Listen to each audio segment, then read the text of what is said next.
À la faveur de l'automne revient cette douce mélancolie. Tété, chanteur-guitariste. Froid qui est un peu comme mon fredonne du vieillard. Alors l'écriture de La faveur de l'automne, je suis à la fin de la tournée de mon premier album. Je suis à Montréal, où on tourne un clip. Et sur le clip, je rencontre une maquilleuse québécoise. Il y a une petite histoire qui commence, mais qui se termine très très vite. Moi, je commence à faire des allers-retours à Montréal pendant 1 an et demi, sans grand succès, pour essayer de récupérer l'affaire, comme on dit. Cette rencontre se fait sur fond d'automne. Et ça a toujours été ma saison préférée. Depuis que j'ai 15 ans, j'ai envie d'écrire une chanson pour parler de l'automne, et je n'avais pas les mots. Et la porte, je l'ai trouvée là. C'est me servir de cette peine amoureuse, en fait, pour parler de cette saison qui m'a toujours plu.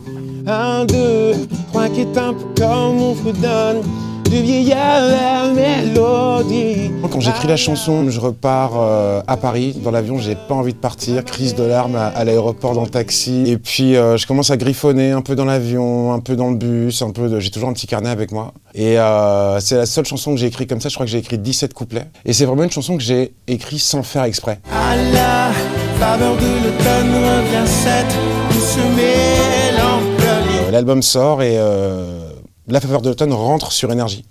Et mon manager de l'époque m'appelle pour me dire « Écoute, j'ai une bonne nouvelle, c'est rentré sur Énergie, mais prends pas la confiance, ça va rester 2 semaines, ça va pas bien tester, ça va ressortir. » Donc moi je retourne faire mes concerts. 1 année de concert, l'album est sorti, et donc je tourne, je vois pas la lumière du jour, et c'est pendant ce temps que le morceau finalement reste en radio, commence à s'installer dans le cœur des gens, sauf que moi je ne sais pas, parce que mon quotidien c'est d'être dans un minibus un peu partout en France, et de penser à la date du soir. Est-ce qu'il va y avoir du monde? Est-ce que je vais avoir de la voix? Est-ce que je vais bien chanter? Est-ce que je vais me souvenir des paroles, etc. 3-4 ans après, dans un télécrochet, il y a un jeune homme qui s'appelle Julien Doré, qui apparemment est sur le point de se faire éliminer.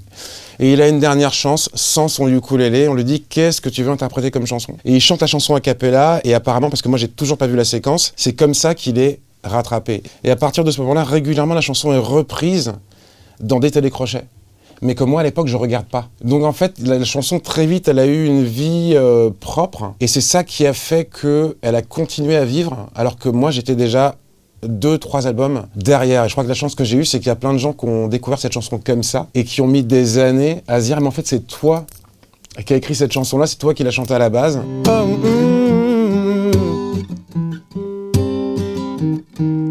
À la faveur de l'automne. J'ai réalisé l'autre jour, j'ai déposé plus de 200 titres à la SACEM. C'est qu'est-ce qui fait que sur 200 chansons, t'en as 1, 2, 3 qui émergent du lot. Et j'aime cette idée que c'est pas moi qui choisis en fait. J'aime cette idée de pas l'avoir fait exprès. Et toute la magie, elle est là. Et je trouve ça sain qu'à une époque où tout est prévisible quelque part, où il n'y a plus de magie, parce que l'inattendu, la spontanéité, c'est hyper important, je trouve. Et moi, ça me rassure quelque part de dire que t'as pas le contrôle sur tout et des fois, t'as des trucs qui t'échappent. Comment est-ce que j'explique que La faveur soit aussi reprise? Justement, je me l'explique pas. Je dirais par contre que c'était une des chansons les plus fluides que j'ai faites, les plus simples entre guillemets. À la faveur de l'automne revient cette douce mélancolie.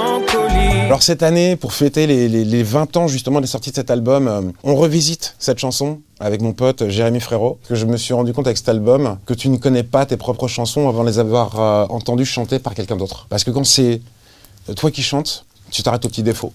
J'aurais pas dû chanter comme ça, j'aime pas ma voix, je suis Léna, et du coup t'as pas accès au texte, t'as pas accès à la mélodie. Et quand c'est quelqu'un d'autre qui chante la chanson, tu te la prends en pleine gueule quoi.